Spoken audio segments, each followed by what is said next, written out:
Hi, Michelle here. I'm back with another Tag Tuesday video. It's Tag Tuesday and I've been tagged to do the Spring is in the Air tag. Becky from Book Reviews with Becky, as well as Brian from Adventures in Literature, both tagged me to do this one. So yeah, I thought I'd do it. It sounds like a really fun tag. Prompt number 1.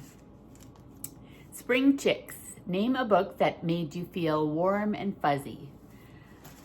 For this one, I have to say, when I read The Authenticity Project by Claire Pooley, it gave me the warm and fuzzies. This book was interesting. It's about a girl who decides to leave a journal in the cafe where she works so that random strangers will find it and read it and take it with them or write in it or, add a little snippet of their own life to the journal. And it's like this journal travels all over and we get to meet the different people who add a part of their story to the bigger story. We meet the most interesting characters. Claire Pooley's books are funny and heartwarming and they just make you feel good for having read them.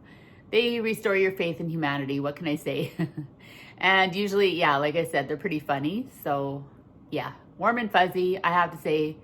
Any Claire Pooley book, really, but this one in particular I found really heartwarming. So there you go. Prompt number 2. April showers or spring showers. A book that is set near, on, or in the water, or that has the word water in the title. This is an easy one for me. I'm going to go with The Covenant of Water by Abraham Verghese. This is an epic tale that is set in southern India, I believe, near the water in Kerala. We're following this family whose members suffer really tragic accidents. There's a spate of every generation. Somebody dies a tragic death involving water. One of these family members, a couple of them believe that the family is cursed, and we follow their journey, several different members from over the decades.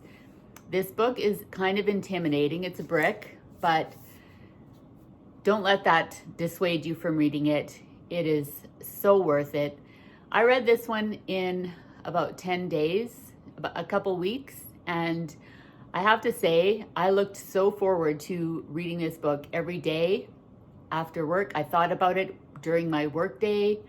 It was the kind of book that you cannot wait to settle in with and see what happens next. Fantastic writing.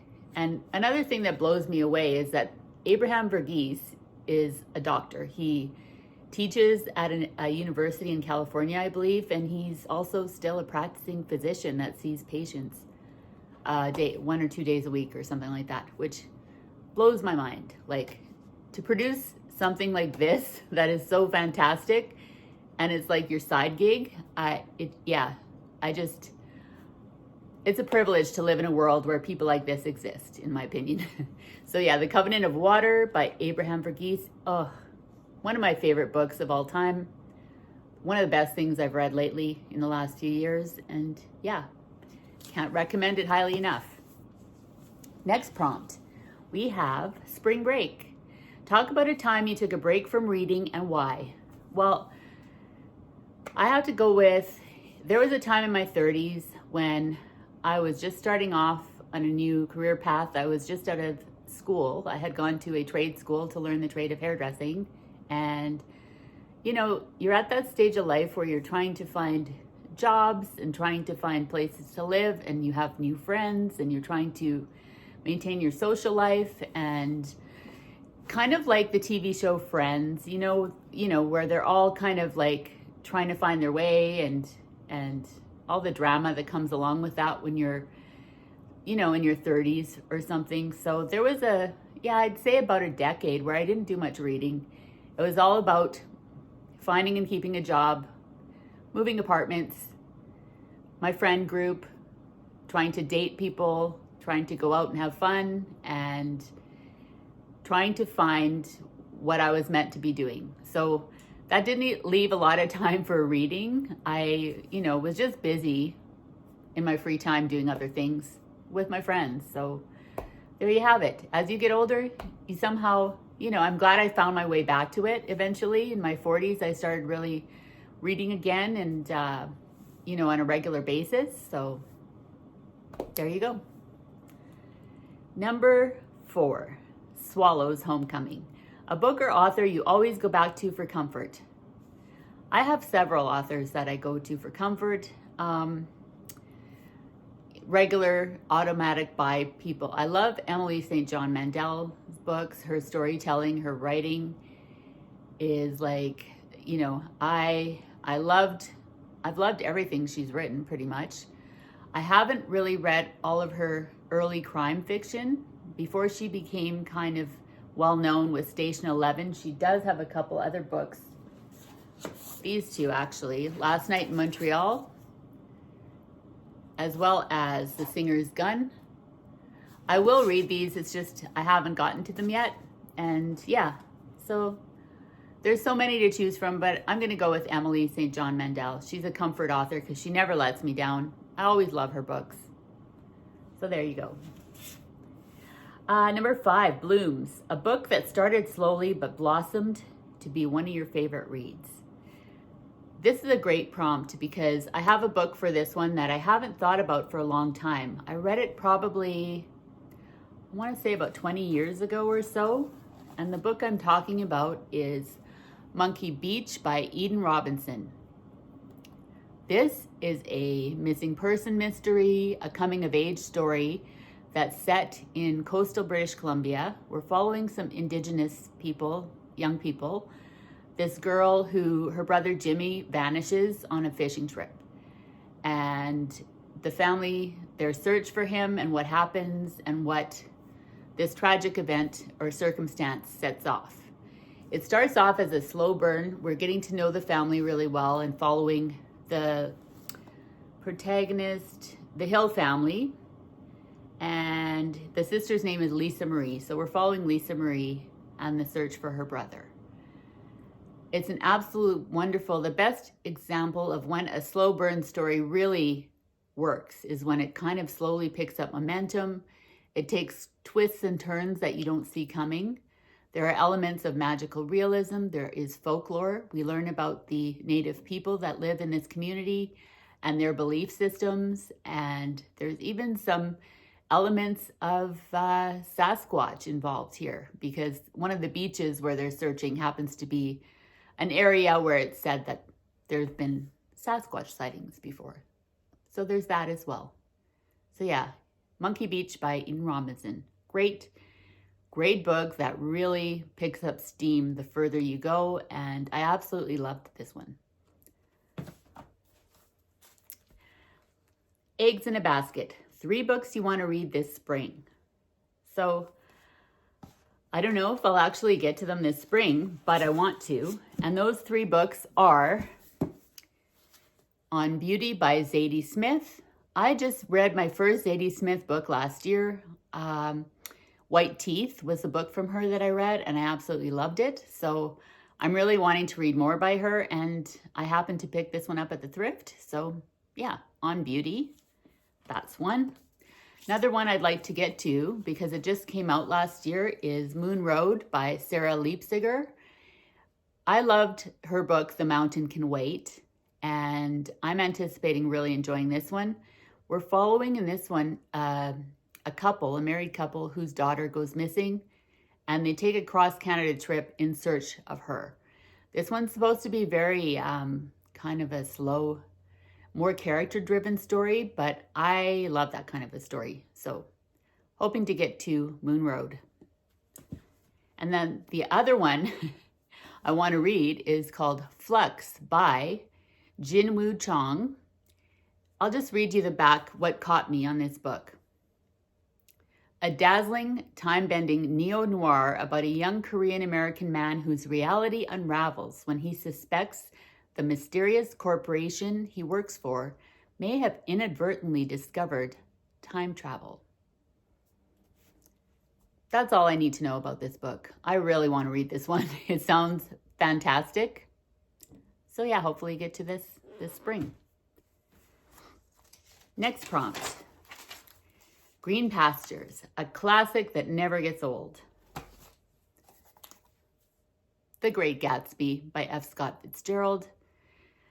His writing just makes me feel such a sense of, it's just so beautiful, but also it doesn't read like a book that was written 100 years ago. You know, it feels a lot more modern than it actually is. It's got themes that are still relevant today. Relationships. He really likes to write about married people, and the people in this book are at different turns, funny and tragic. And there's a scene in here that's really gruesome that I was kind of shocked to read. I was like, wow, I can't believe that people back then were, I'm sure they found it shocking to read. And there's some quotes in here that are just absolutely gorgeous. One of my favorites being, I was within and without, simultaneously enchanted and repelled by the inexhaustible variety of life. I mean, to write a sentence like that is just out of this world to me. So this is a classic that will never ever get old. It's teeny tiny. It's a one sitting read. It's absolutely fantastic. What can I say? Prompt number 8, pollen. A book or author you're allergic to? Well, I've already kind of mentioned this before, but for some reason, I haven't particularly gotten on well with Barbara Kingsolver. I've tried Taylor Jenkins Reid. I loved The Seven Husbands of Evelyn Hugo, but the couple subsequent books of hers I read, I just didn't enjoy. Who else?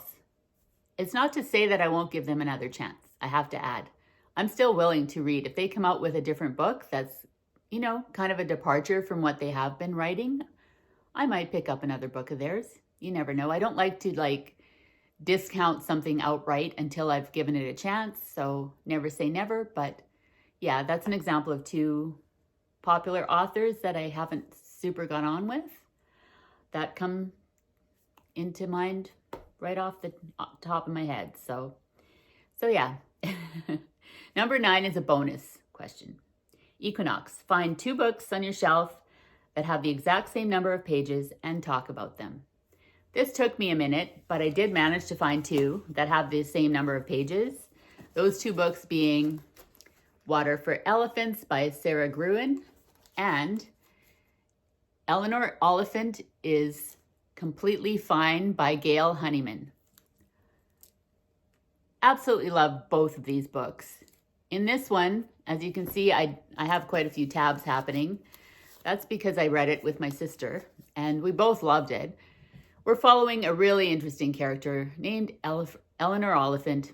She is, I think she's neurodiverse. It's not specified what she has going on, but it's both a funny, heartwarming, tragic kind of a story with romantic elements. It's a really great examination of a life, somebody that kind of exists, but, you know, people don't particularly pay attention to.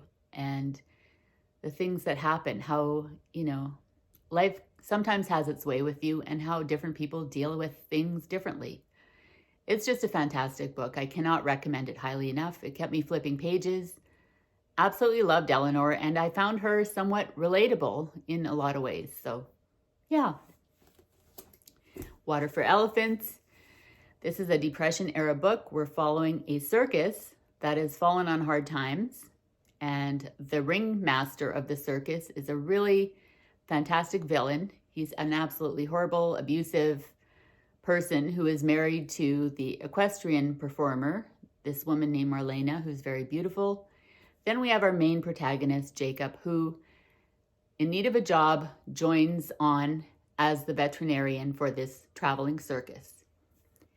He starts a relationship with Marlena. Things escalate between himself as well as August, the ringmaster, who's evil, and just a fantastic story. We are following the perspective of Jacob, who's in a retirement home and looking back on his life.